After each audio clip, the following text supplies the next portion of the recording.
ভারতের সাথে যে সম্পর্ক হাসিনা তৈরি করেছিল সেই সম্পর্কের আমরা কমপ্লিট বিরোধিতায় ছিলাম। ইসলামী দলগুলো কখনোই মাঠে ছিল না, কখনোই মাঠে থাকে না। পলিটিক্যাল পার্টি আমরা উদার গণতন্ত্র এবং লিবারেল ডেমোক্রেসিতে বিশ্বাসী। সো সেই জায়গা থেকে আইডিওলজিক্যালি আমাদের অনেক মিল। আমাদের অর্থনৈতিক অবস্থা খুবই মন্দা। আপসহীনভাবে গণতন্ত্রের জন্য লড়াই করে গেছেন যে কয়জন নেতা, তার মধ্যে প্রমুখ বেগম খালেদা জিয়া, যার ঘাড়ে দেশের দায়িত্ব, সে পরিবারের দায়িত্ব নিয়ে চিন্তিত হতে পারবে না। আমি আর মামুনুল হক না, আগামীকাল যদি কোনো ইদ্রিস বা কোনো সুলতানা বা অন্য কেউ যদি দাঁড়ান, তাদেরকে বেছে নেওয়ার পুরো অধিকার জনগণের আছে। কোনো ধরনের চাঁদাবাজির সাথে ববি হাজ্জাজ নাই। এবং এখন আমি বলবো, আমি শুধু ঢাকা শহরের বাসিন্দা না ভাই, আমি বাংলাদেশের বাসিন্দা। সময়ের আলোচিত ও পরিশীলিত যে কজন রাজনীতিবিদদের নাম আমাদের সামনে আসে, তার মধ্যে অন্যতম ববি হাজ্জাজ, যিনি একাধারে রাজনৈতিক বিশ্লেষক, শিক্ষক এবং গবেষকও। আজকে সময়ের আলোর এই বিশেষ সাক্ষাৎকার অনুষ্ঠানে আমরা ববি হাজ্জাজের মুখোমুখি হয়েছি, যিনি একই সঙ্গে ন্যাশনাল ডেমোক্রেটিক মুভমেন্টের প্রতিষ্ঠাতা চেয়ারম্যানও। ববি হাজ্জাজের সঙ্গে অনেক গল্প হবে, অনেক কথা হবে। মোহাম্মদপুরবাসীর নানা সুবিধা অসুবিধা নিয়ে গল্প হবে, একই সঙ্গে তার রাজনৈতিক দর্শন নিয়ে আমরা আজকে জানতে চাইব। জনাব ববি হাজ্জাজ, আপনাকে আমাদের আয়োজনে স্বাগত জানাচ্ছি। আপনাকে অসংখ্য ধন্যবাদ। পারিবারিক ব্যাপার নিয়ে একটু আসি। আপনার পরিবার নিয়ে এক ধরনের প্রশ্ন আছে। এই ধরনের আপনার পরিবারের সঙ্গে ফ্যাসিস্ট আওয়ামী লীগের কারো কারো খুব ভালো সম্পর্ক ছিল, এই ধরনের ব্যাপার কি ছিল? না না, আমি আপনাকে বলি, আমার বাবা 60-এর দশকে, উনি তখন ছাত্র ছিলেন, উনি ছাত্রলীগ করতেন এবং উনি ছাত্রলীগ করার জন্য পাকিস্তান আর্মি ওনাকে তুলে নিয়ে অত্যাচারও করেছেন, এগুলোও রেকর্ডেড আছে। তারপর ওনার নামে অনেক উল্টাপাল্টা মিথ্যাচারও হয়েছে একসময়, এবং এটাও কেন হয়েছে আমরা খুব ভালো করে জানি, সেটাতে আর আমি যাবো না। স্বৈরাচারী সরকার কার বিরুদ্ধে কী করেছে এত লম্বা তালিকার দরকার নেই। তবে যেটা হয়েছে যে যেহেতু যেমন মনে করেন আমার বাবার ডিরেক্ট উনি যখন ছাত্র রাজনীতি করতেন, উনি মুজিববাদী ছাত্রলীগে ছিলেন। উনি যখন ছাত্র রাজনীতি করতেন, ওনার ডিরেক্ট নেতা ছিল আব্দুর রাজাক সাহেব ছিলেন আর ওবায়দুর রহমান সাহেব ছিলেন। আচ্ছা, হ্যাঁ, তো ওবায়দুর রহমান সাহেব পরে বিএনপিতে যান। কে এম ওবায়দুর রহমান, হ্যাঁ, শামা ওবায়দের বাবা। এনারা দুজন ওনার ডিরেক্ট নেতা ছিলেন। সো আমি সেই 70 দশক থেকে ওনাদেরকে চিনি চাচা হিসেবে, এবং মানে আমার বাবার ইমিডিয়েট বড় ভাইয়ের মতো ভাই আর কি হিসাবে। সো দেখেন, এই সম্পর্কগুলো তো রাতারাতি চলে যায় না। আর রেকর্ড দেখলে আপনারা দেখবেন পরিষ্কার যে ফ্যাসিবাদ সরকার, শেখ হাসিনা সরকারের আমলে আমার পরিবারকে কিভাবে অত্যাচার করা হয়েছে, আমার বাবাকে কিভাবে হেনস্থা করা হয়েছে, সব কিছু করা হয়েছে। এবং এই সব কিছু কিন্তু শুরু হয়েছে প্রাইমারিলি 2013 সালে, যখন ওই যে 13-14 যে প্রহসনের নির্বাচন, সেই নির্বাচনকে যখন আমি বিরোধিতা করি, তখন থেকে পুরো প্রসেসটা শুরু হয়েছে। সো না, এইগুলোর কোনো এগেন সম্পর্ক আছে, আত্মীয়তার একটা লম্বা একটা সম্পর্কও আছে। আমরা সবাই ফরিদপুরের, সো ওইভাবে দূর সম্পর্কের আত্মীয় আছে। আবার শেখ হাসিনার কাজিন শেখ সেলিম সাহেবের ছেলের সাথে বিয়ে হয়েছে আমার বোনের, তাও সেটা 90 দশকে। সো এরকম আছে, কিন্তু এটার সাথে কোনো সম্পর্ক নেই। এটা কোনো কিছু থামায় নেই আমাদের ভেতরের যে ডিভাইসিভনেস, যে জিনিসটা আর কি আমাদেরকে যেভাবে ভিক্টিমাইজ করা হয়েছে। কিন্তু এটাও তো বলা হচ্ছে যে এই কারণেই নাকি আপনাকে জেলে যেতে হয়নি কখনো। দেখেন ভাই, আমি যে জায়গায় ছিলাম সেই জায়গায় কয়জনকে জেলে যেতে হয়েছে? আমি যে জায়গায় ছিলাম এগেন, কারণ আমাকে গুম করে তারপর দেশ থেকে বের করে দেওয়া হয়েছে। আমি বহুবার পুলিশের লাঠিচার্জ এইটাই খেয়েছি। তবে আবার এমন কিছু আমি করি, যেমন মনে করেন আপনি বিরোধিতা করেছেন কিন্তু বিএনপির সাথে জড়িত না, এরকম কয়জন লম্বা সময় জেলে কাটিয়েছেন? এরকম কয়জন? মানে 18 দল 20 দলীয় জোট, 20 দলীয় জোটের নেতা বাদ দেন, 20 দলীয় নেতা বাদ দিয়ে আপনি বলতে চাচ্ছেন যে নিরপেক্ষভাবে বিরোধিতা যারা করে, ইন্ডিভিজুয়াল বিরোধিতা। হ্যাঁ, আমাদের নামে মামলা আছে, অনেক আছে। আপনি মান্না ভাই দেখেন, সাকি দেখেন, সাইফুল ভাই দেখেন, আমাদের নামে মামলা অনেক আছে, সেটা ভিন্ন কথা। বা মামলা অনেক ছিল, সরি, সেটা ভিন্ন কথা। আমাদের কারোরই জেলে যেতে হয়নি, সেটা আলাদা করে আমি ববি হাজ্জাজ একমাত্র আলাদা, এটা সত্যি না। কিন্তু আপনার যে আসন নিয়ে কথা বলছি, আসন নিয়ে আসলে আপনার অপোনেন্ট যিনি মাওলানা মামুনুল হক, তিনি তো দীর্ঘ সময় জেলের এবং কঠিন অবস্থার মধ্যে, এবং তিনি এই নিয়ে অনেক বক্তব্য দিয়েছেন। তার এই ত্যাগের আমি মূল্যায়ন করি। একটা জিনিস কি, এগেন তাকে নিন্দা জানি বা তার ত্যাগকে ছোট করে বলছি না। যেমন মনে করেন আমরা প্রত্যেকবার মাঠে নেমেছি, বিদ্যুতের দাম বাড়িয়েছে, আমরা মাঠে নেমেছি। কোনো ধরনের আমাদের কৃষকদের উপরে কোনো ধরনের একটা ট্যাক্স বা কিছু বাড়িয়েছে, আমরা মাঠে নেমেছি। সব কিছুর জন্য আমরা মাঠে নেমেছি। মামুনুল হক সাহেবকে আমরা চিনেছি, মানে ওনাকে জাতি ওনার চেহারাই চিনেছে বা নামই চিনেছে মোদি বিরোধী আন্দোলনে। মোদি বাংলাদেশে আসবে, সেটা থামাও। এগেন ওই আন্দোলনে আমরাও ছিলাম মোদি বিরোধী, বাট খুব স্পেসিফিক ইস্যু, মানে বাংলাদেশের আপামর জনগণের সুবিধা অসুবিধা, কৃষক জনতা, শ্রমিক জনতা, কারোর কোনো সুবিধা অসুবিধা, এই জিনিসগুলোর সাথে কিন্তু ওনাদের আন্দোলন না। ওনাদের আন্দোলন ভেরি স্পেসিফিক দুই একটা ইস্যুতে আন্দোলন। তো আমি যদি অনেস্টলি বলি, এগেন মোদি বিরোধী আন্দোলনে আমরাও ছিলাম, কারণ ভারতের সাথে যে সম্পর্ক হাসিনা তৈরি করেছিল সেই সম্পর্কের আমরা কমপ্লিট বিরোধিতায় ছিলাম। সো মোদি আসা বিরোধী আন্দোলনে আমরাও ছিলাম। তবে মোদি বাংলাদেশে আসলো কি গেল, এটা দিয়ে ঢাকা 13 আসনের জনগণের কি আসে যায়? বা ওভারঅল মনে করেন শুধু যদি মানে লাইক মোদির আশা নিয়ে আপনি কথা বলেন, ভারতীয় সাম্রাজ্যবাদটা বাদ দিয়ে দেন, তাহলে মোদি আসলো গেল বাংলাদেশের জনগণের কি আসে যায়? সো এগেন নিন্দা বা ছোট করে, বাট বলছি যে বড় দাগে আপামর জনগণের প্রয়োজনে এই ইসলামী দলগুলো, শুধু ইসলামী দলগুলো কখনোই মাঠে ছিল না, কখনোই মাঠে থাকে না। ওনারা ওনাদের স্পেসিফিক ইস্যু নিয়ে থাকে। এই যে দেখেন আজকে বাউল ঘটনা ঘটেছে, দেখবেন বিশাল বিশাল মিছিল নেমে গেছে, জি, কিন্তু আপামর জনগণের প্রয়োজনে বিশাল বিশাল মিছিল এই দলগুলোর নামে না। আমরা এই সব ইস্যুতেই এই সরকারের রক্তচক্ষু উপেক্ষা করে আমরা রাস্তায় নেমেছি, আমরা আওয়াজ তুলেছি। ওকে, কিন্তু মানে নিশ্চয়ই মামুনুল হকের এই বিষয়ে ব্যাখ্যা ওনার কাছে আছে, কারণ ওনার এখানকার ভোটারদের কথা যদি বিবেচনা করি, তারা অবশ্যই মোদি বিরোধী আন্দোলনকে আপনার চেয়ে অনেক বেশি মানে ওটাকেই গুরুত্ব দিবে নিশ্চয়ই মনে হয়। সেটা তো ভাই ভোটাররা জানে, এটা তো আপনিও বলতে পারবেন না, আমিও বলতে পারবো না, এটা ভোটাররা জানে। সো ভোটাররা নির্ণয় করবে। আর একটা ব্যাপার আছে যে যেই মামুনুল হক সাহেবরা আজীবন জামাত বিরোধী অবস্থানে ছিল, সেই মামুনুল হক সাহেবরা আবার ভোটের রাজনীতিতে সে জামাতের সঙ্গে অ্যালায়েন্স করছে এবং বলছে যে ইসলামী সবগুলো ভোট একটা ব্যালটে হোক বা একটা প্রতীকের মধ্যে পড়ুক, তারা এই ধরনের একটা অর্গানাইজ করে নিয়ে আসছেন। হ্যাঁ, সেটা তো নিশ্চয়ই কিছু মানুষের মধ্যে এক ধরনের ক্রিয়া প্রতিক্রিয়া তৈরি করবেই। আপনার নির্বাচনের ক্ষেত্রে এইটা কি কখনো বড় ফ্যাক্টর হবে?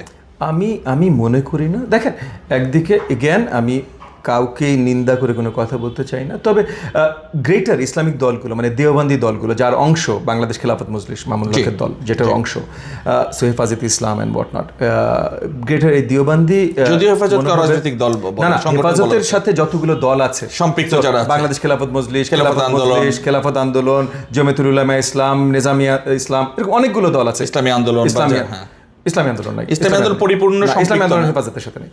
তো হেফাজতের সাথে সম্পৃক্ত যতগুলো দল আছে, এদের সবাই মানে ওই পুরো ব্যান্ডটাই সব সময় বলে এসেছে, মানে আজকে নতুন না আর কি, বাংলাদেশের স্বাধীনতার অনেক আগে থেকে তারা বলে এসেছে মওদুদিবাদ ইসলাম পরিপন্থী, ইসলাম বিরোধী, তারা শক্তভাবে বলে এসেছেন। সো দুদিন আগেও যদি আপনি শুনতেন তাদের বয়ানে, তারা পরিষ্কার বলতো যে মওদুদিবাদ মানে যেই বিশ্বাসে, যে ইডিওলজিতে জামাত ইসলাম তৈরি, ওই ইডিওলজিটা ইসলাম বিরোধী, ইসলাম পরিপন্থী। সো ওই জায়গা থেকে এই ধরনের একটা কোয়ালিশন এগেন তারা কি চিন্তা করে করেছেন আমি জানি না, তবে এর বাইরে আর এটা নিয়ে আমি খুব তাদের একটা ব্যাখ্যা এই বিষয়ে কাছে এইভাবে যে শুধুমাত্র নির্বাচন কেন্দ্রিক তাদের এই জোটটা, মানে এগেন দেখেন, যদি এইটাই ব্যাখ্যা হয়ে থাকে, এগেন আমি তাদেরকে জিজ্ঞাসা করিনি, আমি জানিও না, যদি এইটাই ব্যাখ্যা হয়ে থাকে, আমি আপনাকে বলেছি যে যুদ্ধে যখন গেছি স্বৈরাচারের বিরুদ্ধে যেই গেছে সেই আমার বন্ধু।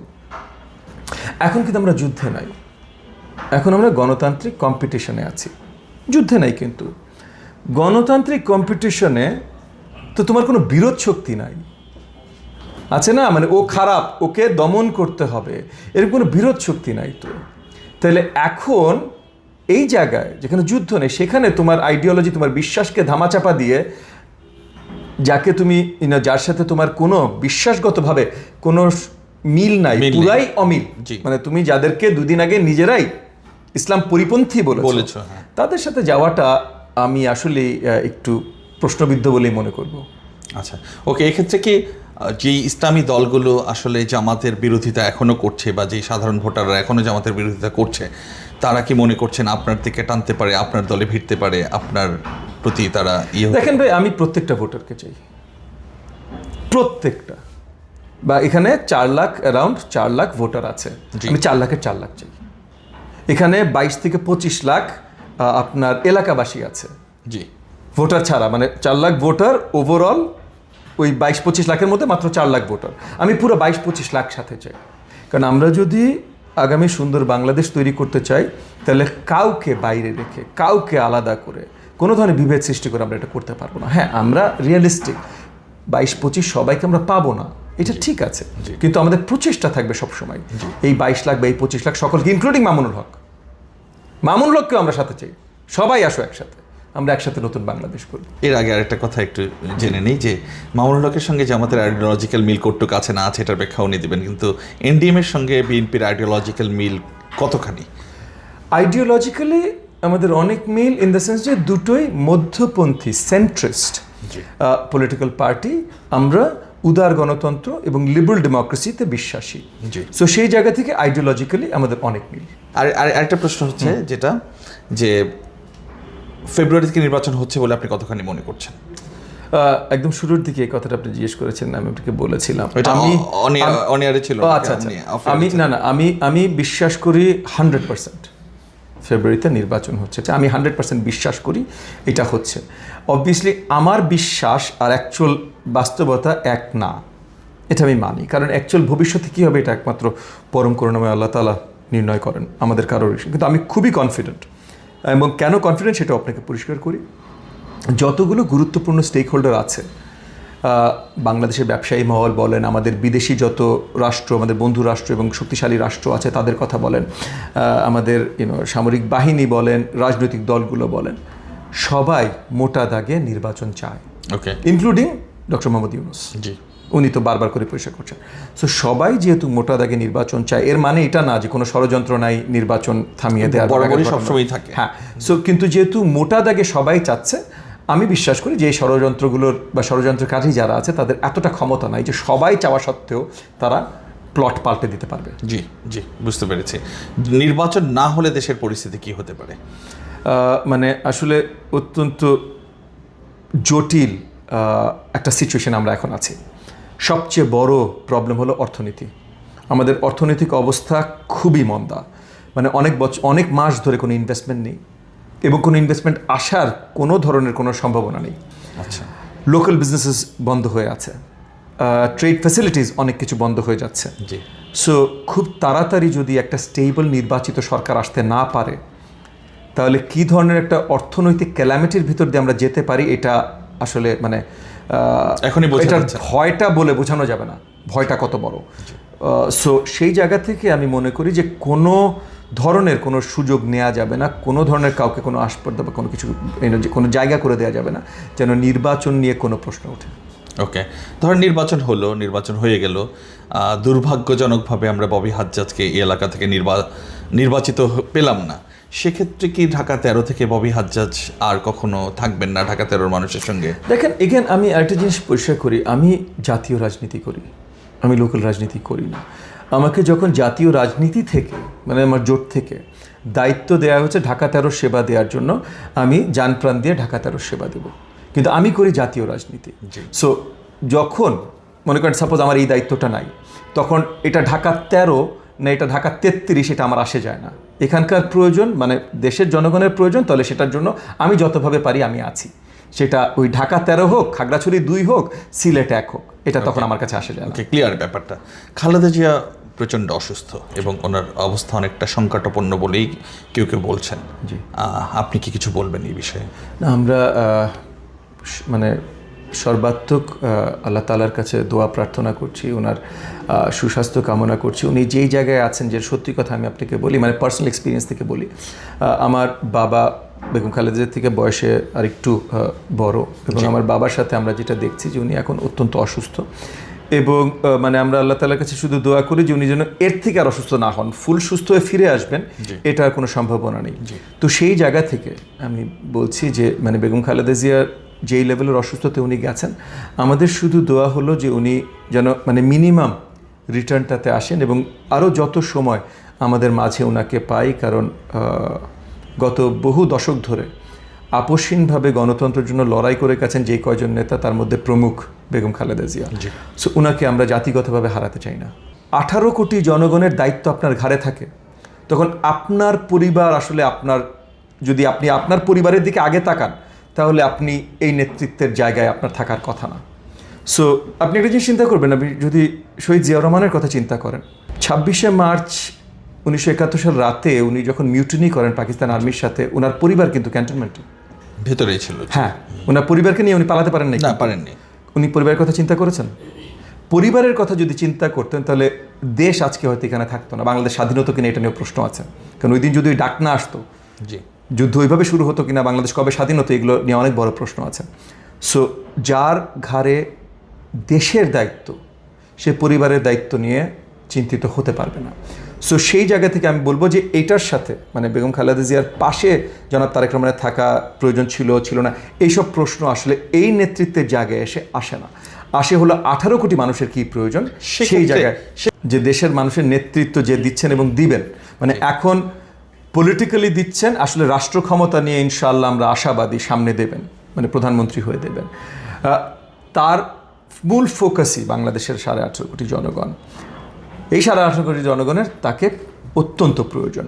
সো এই প্রয়োজনীয়তাটা সে কিভাবে মেটাচ্ছেন এটাও দেখা অত্যন্ত গুরুত্বপূর্ণ। এগেন, বাংলাদেশে এখন দেশব্যাপী সঠিক নেতৃত্ব দেবার মতো আপনি কি জনাব তারেক রহমানের বাইরে কোনো অল্টারনেটিভ দেখেন? কিভাবে দেখেন আমি জিজ্ঞেস করছি প্রশ্নটা, ইন দ্য সেন্স যে এখন বাংলাদেশ যেই জায়গায় আছে, আমাদের একজন নেতা দরকার যার পেছনে বিশাল সারিতে সবাই দাঁড়াবে।